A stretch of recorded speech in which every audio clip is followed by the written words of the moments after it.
All right.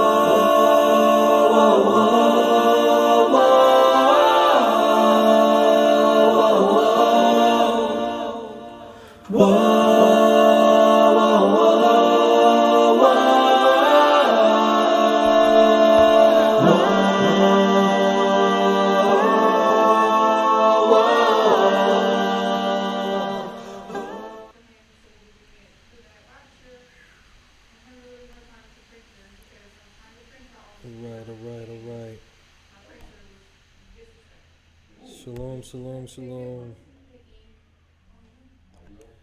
So we didn't really get a chance to go over Moses and the body of Joseph.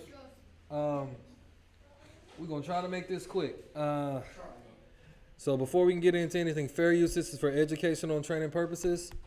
So if y'all are not aware... Yo, you guys got... Hold on. They're already talking about mixing Christianity and Islam, and it's called Chrislam. Have y'all heard about that? Okay. Hold on. I think, is this it?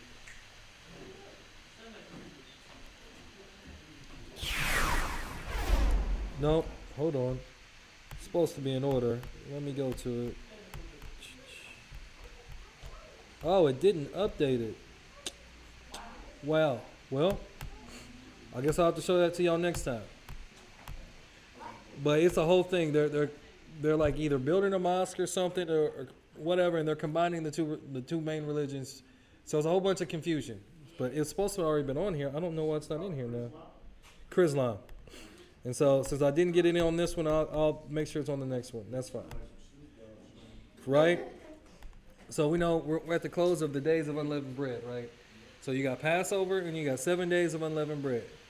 And so today, real quick, Exodus 13. And Yahuwah spake unto Moshe, saying, Sanctify unto me all the firstborn, whatsoever openeth the womb among the children of Israel, both of man and of beast is mine. It is mine. And Moshe said unto the people, Remember this day in which you came out from Egypt, out from the house of bondage. For by strength of hand Yahuwah brought you out from this place. There shall no leavened bread be eaten. So the reason why we do this thing is to remind ourselves of the power that the Most High showed our ancestors, right? And then it says, This day came you out in the month Abib, the first month. And it shall be when Yahuwah shall bring you into the land of the Canaanites and the Hittites and the Amorites and the Hivites and the Jebusites, which he sware unto your fathers to give you, a land flowing with milk and honey, that you shall keep this service in this month. Keep going. 7 days shall you eat unleavened bread, like me and I was talking about. And in the 7th day shall be a feast unto Yahuwah. Unleavened bread shall be eaten 7 days, and there shall no leavened bread be seen with you, neither shall there be leaven seen within you all your quarters. And you shall show your son in that day, saying, This is done because of that which Yahuwah did unto me when I came forth out of Egypt. So again, we're reminding our children of our heritage, our culture. Now, this is something that me and Bam was talking about, because Bam was like, he hit me up. He was like, hey, I don't think we can like partake in wine because there's yeast in it. And so we started going down the rabbit hole, and Mosai showed Doc Bam like, yeah, it does have yeast in it, but what is the commandment? The commandment is don't eat unleavened bread. So if you're drinking things that have yeast in, that's not the same concept. It's about obedience, not trying to be over righteous, right? So then Bam, he ended up showing me like, oh no. Because matter of fact, even how the Jewish people keep the Passover in the days of unleavened bread, they'll drink up to 4 cups of wine during that time frame, right? So again, the commandment is do not eat unleavened bread. It doesn't say you can't have drinks that have leaven in it. Go ahead.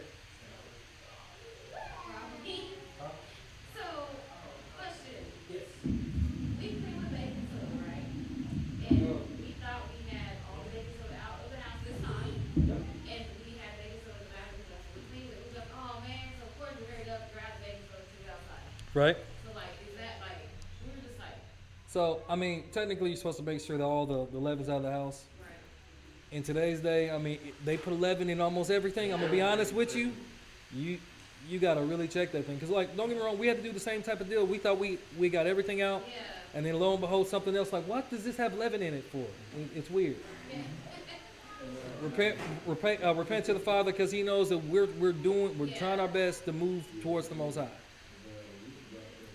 We make our own cookies, so it's baking Oh wow, Oh, It's baking soda in our detergent, so I didn't think about that. and the toothpaste. Like, yeah, But it's just like the wine thing, because we're not ingesting it as, right, like you said, but that's the reason for the bread. Like you said, don't be full. Yeah, it's the, like she said, the baking soda, we're not ingesting it, but that's the clean. right. So it's like, In today's day, they make it hard.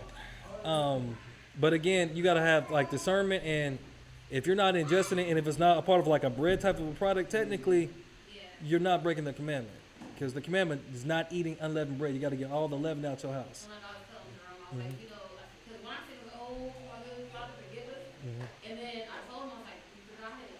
Like, and then I was like, you know what, in this moment when they say, you know, the Father sees my heart, the Father is seeing our heart, because he's saying, okay, you guys are trying to do right, you're actually, you know, following through.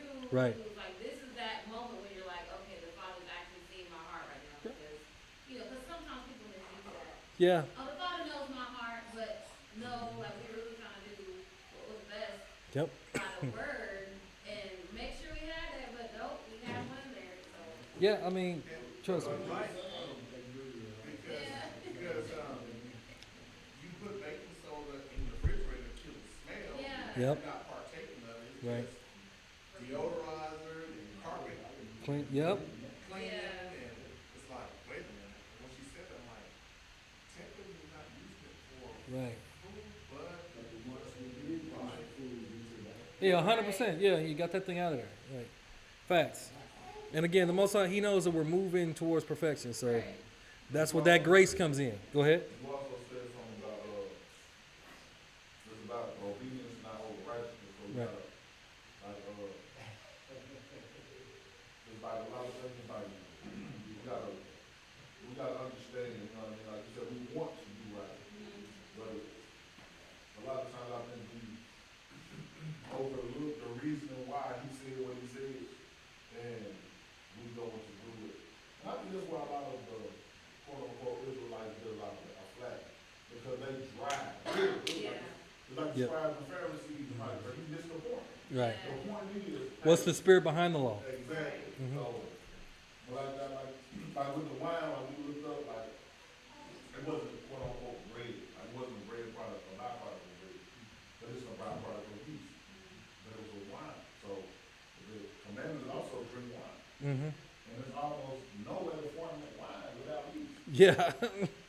Or It's- even it's sugar, rare. you're gonna do something. I was reading, I'm like, to me, like you said, we went down a little rabbit hole, and he was like, oh, no, I said, oh, look, and we kept listening to the movie, and we found out, we were like, hey, that was more so the commandment of the bread, because, like you said, it's puffed, the spirit is being puffed up. Yeah. Don't be so, and that's what our people were, like, they were so puffed up in the chest that they didn't want to listen to the Most High. Right. And it's, every time when we go into the captivity, that's what it is. Literally. Get it out of our own way. So, Well, that's definitely- Yeah. Trust And me, we're we. growing, so like, we're like, okay, Yeah. learn a little bit more. So wine gonna have some yeast in it, and it's good. All right, we straight. We good on that. Then it says, verse 9, and it shall be for a sign unto your upon your hand, and for a memorial between your eyes, that Yahuwah's law may be in your mouth. For a strong hand hath Yahuwah brought you out of Mitzrayim. Right. So even though the world don't keep it, this is a sign between us and the Most High. This is why we do these things. He commanded us to do these things. We're showing him that we're separating from the world so that we cannot be partakers in her sins that are coming, right? You shall therefore keep this ordinance in his season from year to year. Now, what did leaven represent? Affliction. Affliction. Affliction? pride, Pride. Because just like leavened bread, it puffs up, right? And like you said, we get in our own way every captivity, or before we go into captivity, we get exalted and we get puffed up, and we come against the leaders of the Most High, murmuring against Moses, even though he done showed you the kingdom of heaven is within him, right? The people got puffed up and not really realizing that Moses was made into an Elohim. You might want to be careful. if you ain't on that level, right? Because they had no understanding because the kingdom of heaven is without observation. And they was looking at a man, not realizing that the Most High had ascended him to an Elohim. Right. Not spirit, because they're worried about the manna, the physical manna coming from heaven, and they wouldn't really eating from the Torah or from the Mashiach, right? That spiritual thing.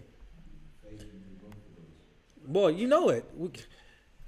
Because this wilderness journey is going to come around again. And we cannot fall for the same things our ancestors did, because the Most High will take us out of this land. He will let us see the Holy Land, and he will not let us be partakers in that thing. That would be the most disrespectful, like, I'm going to take you out of here because you my people. But because you rebellious, you actually ain't going to make it into the land. So you going to have to figure it out on your own. That's why fasting is important. It helps us to be able to deny ourselves, to deny what it is we truly want. When you fast from these things, it becomes more of an option for you instead of you can Mm-hmm. Fasting is important. Okay. 100%, because then your body starts eating itself, because we're supposed to be dying to ourselves and denying ourselves anyway. What better way to deny yourself than to put your body into subjection? Like, you do not control me, stomach. Mind, we are stronger than this doggone stomach. And you know what? We are not this body. We're somewhere else broadcasting to this body. Y'all realize that? They've even found this out in science. We're not here, right? Like everything that makes us up, we're not here. We're broadcasting from somewhere else, and it's like this is like a remote control device. This is not us. A vessel. While they test different frequencies to see how to mess us up in these rap music and whatever else music they do. So, but you have to take this mindset going forward. Like, okay, I am not my body, because a body has the Most High prepared for me, a spiritual body that's stronger, right? That's immortal. This body is going to die, but my ruach, my spirit, is going to live. So we have to be living in the spirit and not be conformed to this world, because this world is going to keep you distracted. This world is designed for you and your soul to go to hell, which was never designed for you. Even the fallen angels and the devils don't want to go to that place. It was designed for them. That's why she has enlarged herself, because man fell. Because the way we were originally created, like, we were actually never supposed to die. Like, y'all realize that? Yeah. Like, that's why it was such a bad thing when Adam failed. Because even, like, they're trying to, like, they found out how to stop the aging gene now. So once Adam failed, the Most High activated the aging gene. So man, now they've isolated in rats, and now they're going to human testing. And that's what they're not telling people, right? So again, they're going to give you eternal life. I keep saying this. There's a show about that. Altered Carbon? No, Which one? No, not Altered Carbon. There was another one. Oh, Netflix original, I think. And in that show, they cracked the code on immortality, and nobody could die. But there were people, and I've only seen just the trailer to it. I haven't watched the episode. I can't remember the name of it. But in it, there were people who did not want to continue to live forever. So there became what they call in the show suicide codes, because they wanted to go on to something else, something more, because they were tired of living there. Nobody could die anymore. So suicide codes in this show became a thing. And people would help kill each other because they're tired of living. I forgot the name of the shop. Try to find it. Right. And like that's what ends up happening in the days. People like want to die, and then like they can't die, begging to die. Like, kill me now, and then they won't be able to find death. Because again, they're gonna give you eternal life though. Because man is trying to become Elohim. That's a very dangerous game that they playing. It's so crazy. Take the mic.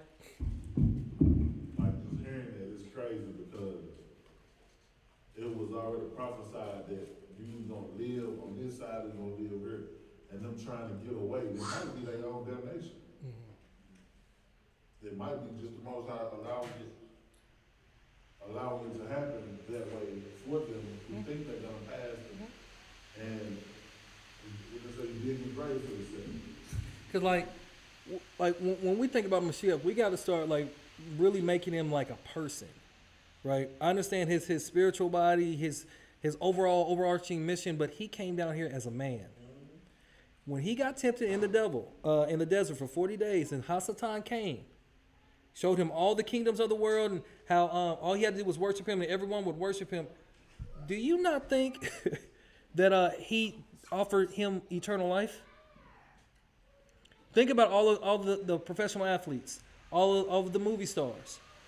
They what? They make a deal with the devil and they sign away their soul. But again, in that contract, like the way they word it, like, hey, yo, we'll own the rights to you, but you'll be able to live forever. Immortality. You know, the immortal Hulk Hogan, all these other people, and then they die ritualistically. Like, you start looking into to Gematria and all this other type of stuff, but going back to Mashiach, every way that we were tempted, he was tempted. He had to deny himself to get to the Father. You think women wasn't just throwing themselves at him because he's raising people from the dead? Now, you think you got Riz. He didn't raise a whole man from the dead, healing all manner of sicknesses and diseases. Bro, you think women didn't been thrown at you? He just turned water into wine. You know people like staying lit. You know people like getting drunk. Like, we don't need no liquor. Hey, getting litty with a prostitute, right? I'm just like, again, he took on every mortal issue that we have to deal with. And he endured until the end. He possessed his soul. Because again, Hasatan, because Mashiach knew basically all things, right? So he knew that his image was going to get corrupted one day. What if Hasatan was going to give him all the kingdoms of the world and then showed him how he was going to pervert the image? And that was one of the main reasons why he was like, yeah, no, I'm not going for this because I have a greater purpose, right? Because you got to think, ever since the Gentiles have been ruled, we've been living in the times of the Gentiles, everything's been corrupted. They call evil good and good evil. And then they make us fall in love with the evil.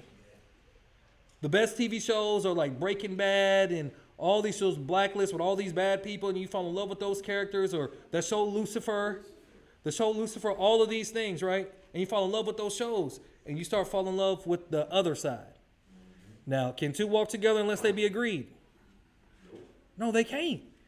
That's why Moshe was like, you got to choose this day who you're going to serve. So today is about Moses and the body of Joseph, but this is also about what if Moses said no to this caller, right? So I'm going to keep going. It says, and it shall be when Yahuwah shall bring you into the land of the Canaanites, as he swore unto you and to your fathers, and shall give it you, that you shall set apart unto you, Yahuwah, all that openeth the matrix, and every firstling that cometh of a beast which you have, the male shall be Yahuwah's. So every male, especially the firstborn, goes to the Most High. That's why this is one of the Boaz or appointed times where we have to present ourselves to the Most High. Like, it's mandatory. You have to present yourself to the Most High so he can make sure that we're doing and we're going in the right direction, that we're worthy of him, because this is a man's covenant, right? And every firstling of an ass you shall redeem with a lamb. And if you will not redeem it, then you shall break his neck. And all the firstborn of man among your children shall you redeem. So we're the firstborn. We're supposed to have some type of redemption. And it shall be when your son asketh you in the times to come, saying, what is this? That you shall say unto him, by strength of hand Yahuwah brought us up out from Egypt, from the house of bondage. And it shall come to pass, when Pharaoh would hardly let us go, that Yahuwah slew all the firstborn in Mizraim, in the land of Mizraim, both the firstborn of the man and the firstborn of beast. Therefore I sacrifice to Yahuwah all that openeth the matrix, being males, but all the firstborn of my children I redeem. He literally killed the firstborn of everything for your people to save you. What do you think is going to happen in the future when we come out of every land that we've gone into captivity? But we still have to present ourselves as a living sacrifice to the Most High. Like, this is all going back to Mashiach, because he is our daily bread. We have to follow his example, because he denied himself. Even when it was like, Father, if you will, please take this cup from me. Because he was bearing the sins of the literal world when he had no sin. He created all things, then he had to suffer all things too. For people that are not grateful, they don't love him, they don't appreciate the sacrifice and the work that he and his apostles or set apart ones put in. and the work that we have to put in now to make sure that our children establish the covenant. It's our responsibility every generation to reestablish the covenant. Abraham, Isaac, Jacob, the tribes. You have to reestablish that thing. And that's why when you're reading in Exodus, he's making it known that you have to make sure that you remember why you're doing these things.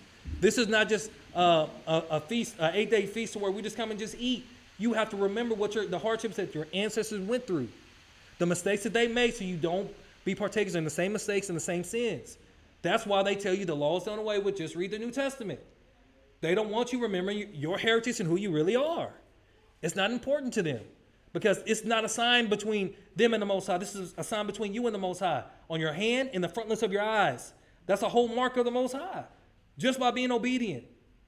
But again, the world wants you to keep Easter. Ishtar. Babylonian worship. They want you to be like everybody else. Oh, you wearing a turban. Why you wear a turban? You have no idea. The prophets would have wore turbans. Mashiach would have wore turbans. You try to tell like people today in the modern day, they'll look at you crazy like, what are you, Muslim? No. Right. This is a mitri, a fair mitri up on your head. Just like little stuff like that. I'm just like, man, we really got to start pushing towards getting back to our culture every day and making sure our children understand our culture. I'm not talking about the American way. I'm talking about the way of your people. We have to truly get back to being who we have been destined to be, who we were ordained to be, who we are called to be. We're called to be set apart, not to be conformed to this world. So we'll keep going. Verse 16, and it shall be for a token upon your hand and for frontlets between your eyes, for by strength of hand Yahuwah brought us forth out of Mitzrayim.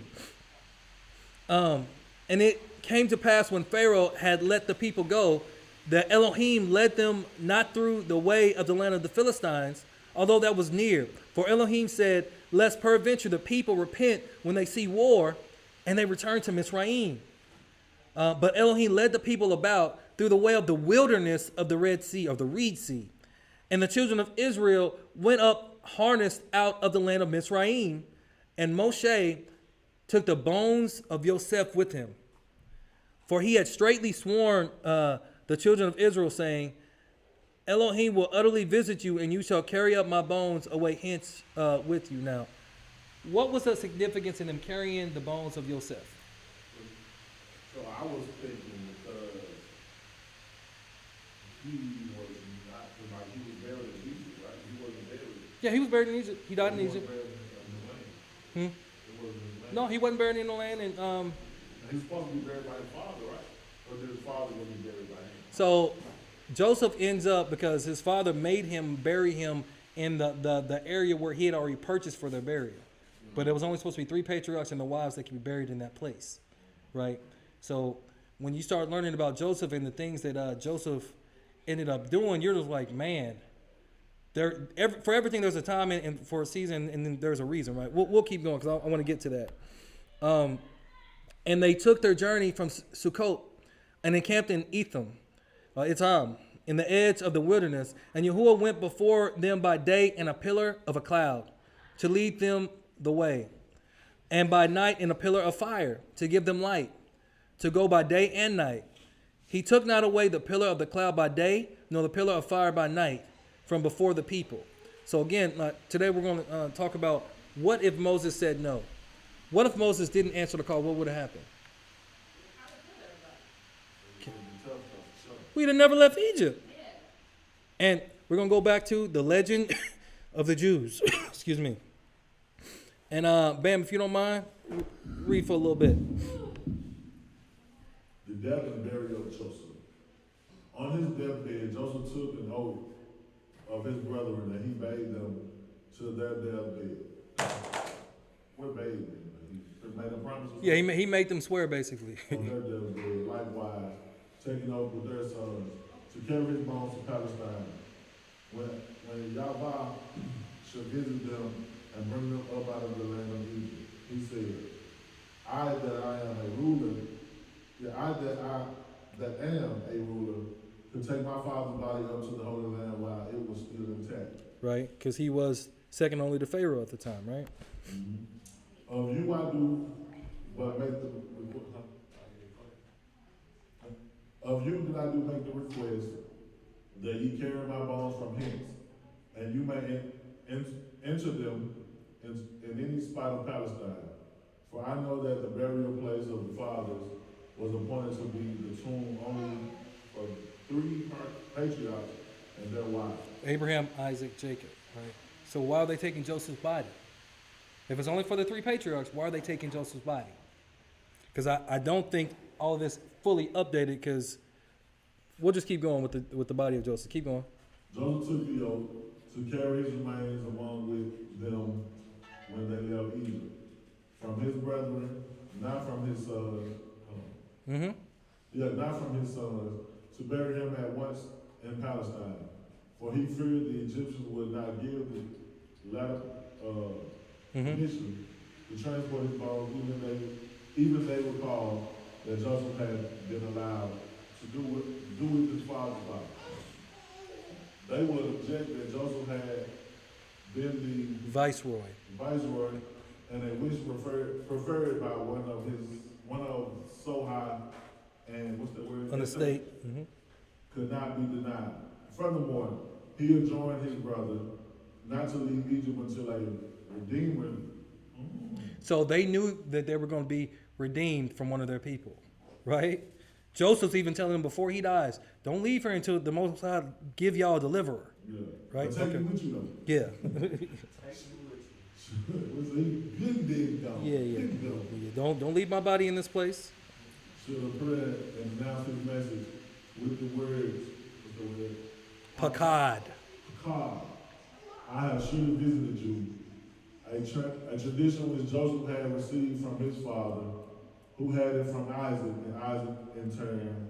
So, did y'all ever wonder why, like, when Moses actually goes back to the elders and the children of Israel, and he gives them the name of the Most High, how they knew that the Most High was with them? Yeah, he showed them signs. Verbal, because of this tradition, right? He would say Bakad, and then he would say the name of the Most High. So, in other words, our people always spoke in code, right? And they wouldn't let outsiders know the code. The problem is now we let outsiders know all of our codes. We have no discretion about anything anymore.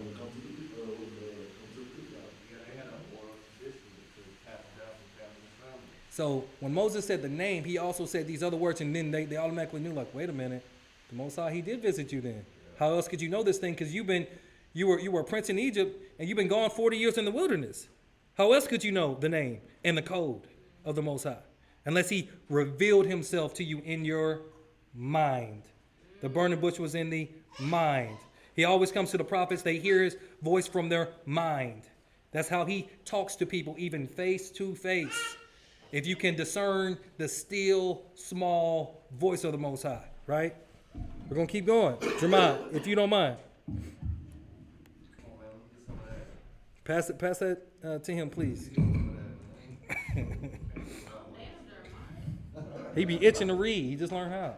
My bad. We talking about reading, y'all. We say, Most High know my heart. We was talking about that. We just got done talking about that. All right. He ain't know my heart. Here we go. All right.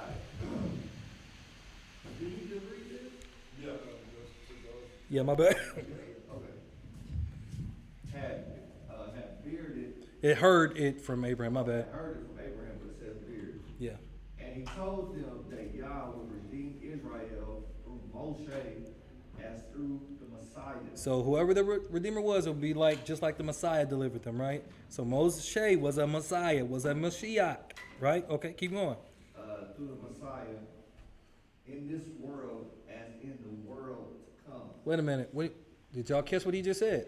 In this world as the world to come. So Moses was going to deliver them as Mashiach in this world, as in the world to come. So that means there's going to be another salvation coming from a greater captivity, right? Our people already knew this. Keep going. In this world as in the world to come. And Egyptian redemption would begin in history when Israel would be freed from slave labor and would be completed in the following Hassan when they would leave Egypt. Joseph also admonished his brethren to walk in the ways of the Most High so that they might become worthy of his grace and help. Especially, he impressed upon his brethren and his sons a virtue of chastity, and a steadfast moral life. He told them all that had happened to him, the hatred of his brethren, the persecutions of the wife of Potiphar, Potiphar, the slander, envy, Zelica. and malice of the Egyptians, to show how that those who fear the Most High are not forsaken by him in darkness, or bondage, or tribulation, or distress. I was sold into slavery, he said, but the Most High delivered me. I was thrown into prison, but his strong hand helped me. Like, do y'all realize how long Yosef was in captivity? 12 or 13 years. Yeah. It was about 13 years. And he was about 12 or 13, so he was basically a kid when it happened, right? Teenager kid. I think it was about 17. I think it was Yeah, about he was about 17. 17, He was about yeah. 17. But he got sold to the And then Arabs. he finally got elevated by the time he was 30. Yeah, because he got sold to the Arabs first, right? The Arabs first, right? Yeah, Arabs or Midianites one. Yeah. When I was talking about they could have been his own distant cousin. No, it was. Yeah, like we're related to them. Yeah. 100%. Yeah. But slavery, like they didn't care about none of that. Yeah. So you said I was. Yeah. I was tortured by hunger, but the Most High himself gave me sustenance. So we don't think that when he was in prison that he was like hungry, huh? Go back. Oh, it's in the car. I'll get it in a second. Gave himself sustenance. Keep going. Yeah. The Most High gave me sustenance. I was alone, and Yah comforted me. And as for you, if ye will walk in the ways of chastity and purity and patience and humility of heart, the Most High will dwell among you. For he loveth a chastity life. And if you, my children, will observe the commandments of the Most High, he will raise you up here in this world and bless you there in the world to come. If men seek to do evil unto you, pray for them, and you will be delivered from all evil by the Most High. So even in the Old Testament, Yosef, he knew about turning the other cheek. That's what it looked like. That's crazy, Yeah. right? Okay, keep going. Pray for them. On account of my forbearing patience, I received the daughter of my master to wife, and her dowry was 100 talents of gold. So she came with money. Yeah. And Yah gave me also beauty, like the beauty of a flower, more than all the children of the coast. So more than his brother, he was more attractive than all of them, even though he went through all that captivity. Yeah. And he preserved me unto mine, and he preserved me unto mine old age and vigor and beauty. For in all things that I resemble behold. Joseph continued and told them the visions he had had, in which the future of Israel was revealed. Now this is about the death of Yosef. Revealed to him, and then he closed with the words, I know that the Egyptians will oppress you after my death, but Yah will execute vengeance for your sakes, and he will lead you to the land of the promise of your fathers. But ye shall surely carry my bones with you from hence, for if my remains are taken to Canaan, the Most High will be with you in the light, and the hard will be with the Egyptians in the darkness. Also take with you the bones of your mother Zilpah, and bury them near the sepulchre of Bahah, and Rachel. These words ended. He stretched out his feet and slept his last eternal sleep. And the whole of Israel mourned him, and the whole of Egypt was in great grief, for he had been a passionate friend to the Egyptians, too, and he had done good unto them, and given them wise counsel and assistance in all their undertakings. I think it's crazy how he was like the Most High gave him a dream, my vision, Yeah, that Egypt gonna take him. yeah, he already knew it. He's like, Because what he gonna have, he gonna pretty much he gonna execute Yeah. Say what? You don't know when they gonna take you No, I into said, captivity, but it's it's gonna crazy. happen. Yeah, I said, he told him, like, listen, the Egyptians gonna press you, but the Most High gonna execute vengeance on y'all behalf. But he didn't give him no timeline. Nah. Alive. Because if you don't when it's gonna happen, then you just gonna act a fool until that time. Yeah. No, I'm just saying the timeline of when it's gonna happen, the what you call it gonna happen to the vengeance. Well, the Most High, but he don't tell everybody I everything know, though. I'm just saying, I was just like, That's important. Yeah. Oh, yeah, he gonna need to change the clothes. Can you just drive to my house? Okay. So, say what, Jerome? If you pay attention to the Ten Commandments, Yeah. when Moses went to the mountain, Mhm. he said, "What is that like?" Nobody else could see that light. Mhm. It didn't dawn on me until now. Yep. Even in that movie, Mhm. he was the only one that saw the light. He was the only one that could see that light. And when they was moving, when they was the scene where they was coming out of Egypt, they was leaving. They had his body wrapped up, Mhm. and I just thought about it. Yep. It took them 40 years to get to the wilderness. Yeah. They held his bad body. There it is. Whole time. Because we're about to read that here in a second. Now, whole time. So they weren't just carrying the ark; they were carrying the body of of Yosef, because he was sold into slavery. So the Most High was like, "I'm gonna make it right," because he elevated him basically to a king. So Israel had to carry him as a burden. But when you read it, he said that he would be their killer. So they had to keep their clouds Yep. and a pillar of fire. If they wouldn't have carried the body of Joseph out, it'd have been bad. We'd still probably be there. That's why you gotta pay attention to detail. Attention to detail is so important with the Most High. Yeah. That's a good catch. The Ten Commandments, I'm Yep. like, wait a minute. I remember that part of the movie. He's looking up there and he said, "There's a light." And they said, "What are you talking about?" Yeah. I'm gonna rewatch the movie. Yeah. Because a lot of the stuff that they took from that movie, they actually took from the legends of the Jews. But they don't, of course, they don't put the hand in the bosom and pull it out because it looked the same. White, Yeah, they don't want to do all that. So keep going on.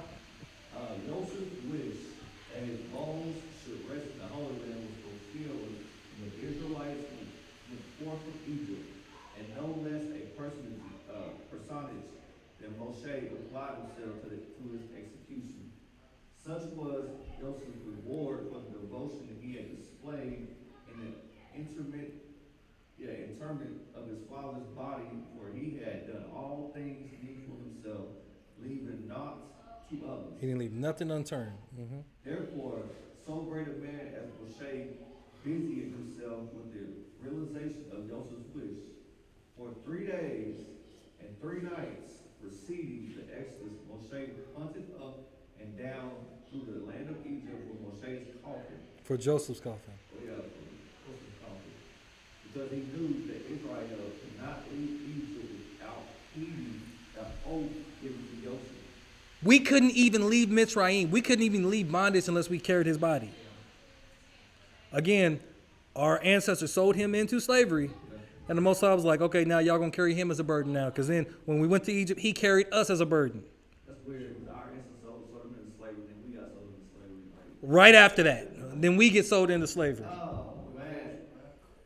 It comes around, bro, full circle. That's wild, bro. That's wild. Versus the whole people. Mm-hmm. Okay. He Bam done read ahead. He did the oath given to Joseph, but his trouble was in the vein. The coffin was nowhere to be found. Sarah, the daughter of Asher, met Moshe, tired and exhausted, and in answer to her question about the cause of his worry. So he's searching and he just exhausted. Like, man, where's his body at? It's stressful. You know you gotta find that. Man, we can't leave. Man, we got to get out. I told him we getting out of here. I got to find this thing. And you talking about 2 million people following you. 3 days and 3 nights. Yeah. Sign of Jonah. Yeah. Mashiach. Yeah. Causing his weariness. He told her of his fruitless search. Sarah took him to the Nile River and told him that the leading coffin made for Joseph by the. So this is what ended up happening. What does that look like? No, they're trying to swipe something. Who is they? Moses and Yeah, them Egyptians, right?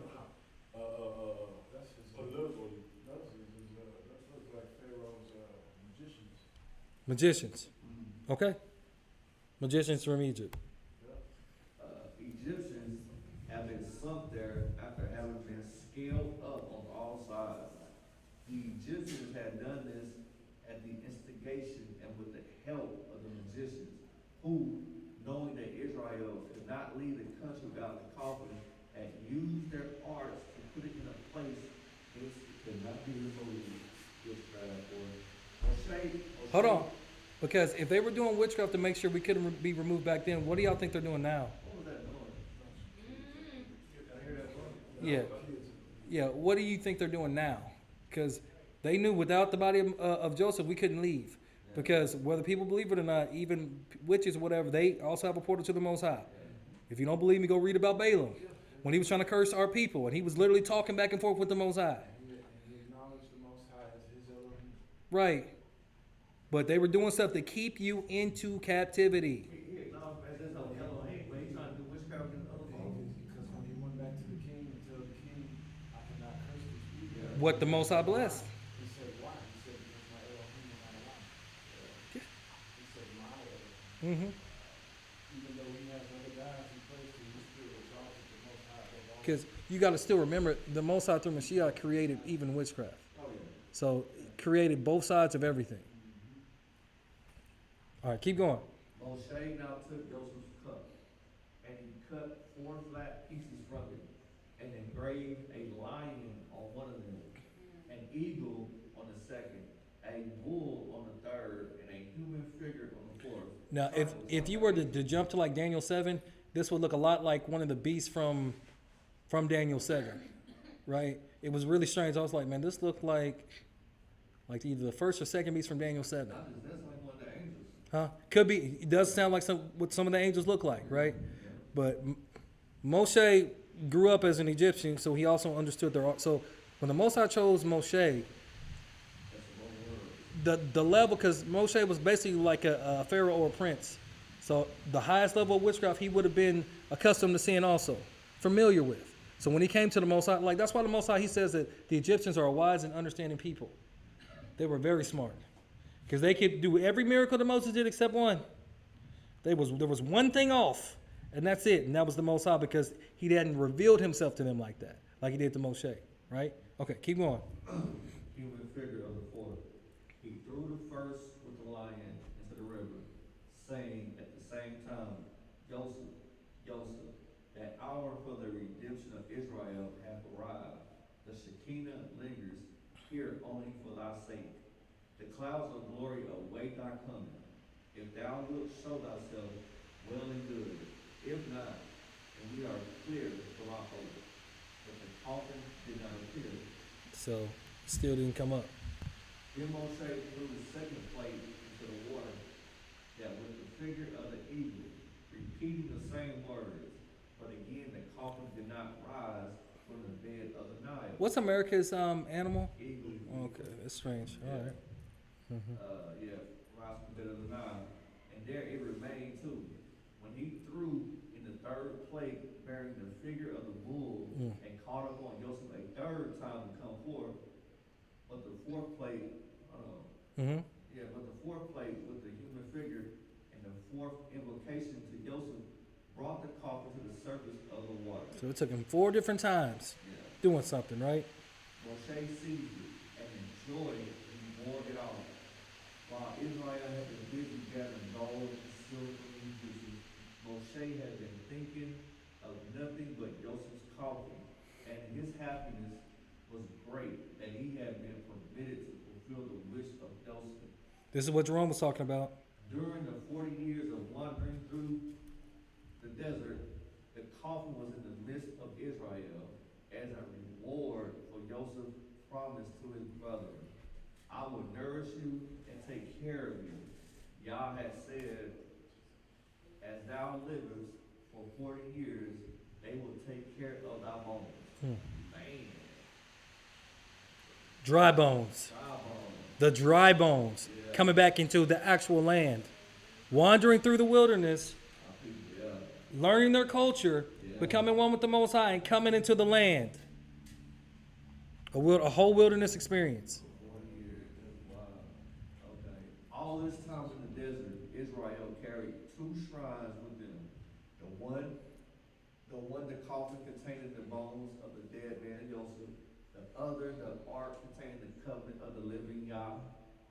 The wayfarers who saw the two receptacles wondered, and they would ask, how doeth the ark of the dead come next to the ark of the ever living? The answer was, the dead man enshrined in the one fulfilled the commandments enshrined with the other. So because he still kept the commandments in captivity, in prison, he got honored in his death. In the latter it is written, I am the Most High thy Yah. And he said, am I in the place of Yah? Here it is written, thou shalt have no other gods before my face. And he said, I fear Yah. Here it is written, thou shalt not take the name of the Most High thy Yah in vain. And therefore he did not swear by Yah, but said, by the life of Pharaoh, here it is written, remember the Sabbath day. And he said to the overseer on his palace on Friday, slay and make ready meeting for the Sabbath. Here it is written, honor thy father and thy mother. And he said, when his father desired to send him to his brethren, here am I, although he knew it was perilous for him to go. Here it is written, thou shalt not kill. And he refrained from murdering Potiphar when Potiphar's wife urged him to do it. Because y'all know Zelica, she wanted him bad. Bad, bad. Here it is written, thou shalt not commit adultery. And he scorned the adulterous proposal of Potiphar's wife. Here it is written, thou shalt not steal. And he stole nothing from Pharaoh, but gathered up all the money and brought it unto Pharaoh's house. Here it is written, thou shalt not bear false witness against thy neighbor. And he told his father nothing of what his brethren had done to him. Though what he might have told was the truth, here it is written, thou shalt not covet, and he did not covet Potiphar's wife. On their arrival in the Holy Land, the Israelites buried the bones of Joseph in Shechem. Why in Shechem? Why would they bury Joseph in Shechem?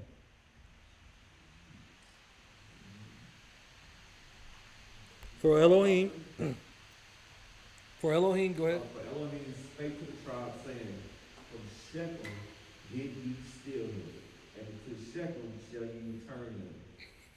Yah, who is so solicitous about the dead bodies of the pious, is even more solicitous about their souls, which stand before him like angels, and do their service ministering unto him. So Joseph's soul became like an angel to him, but the place where he was taken from was a place where his body ended up coming back to rest. That's how you know we're going to end up being back in our own land, right? If we can endure the calamities that's coming, because they coming. Like China, like the Lego stuff going on with Iran. This stuff is wild. We live in a crazy world.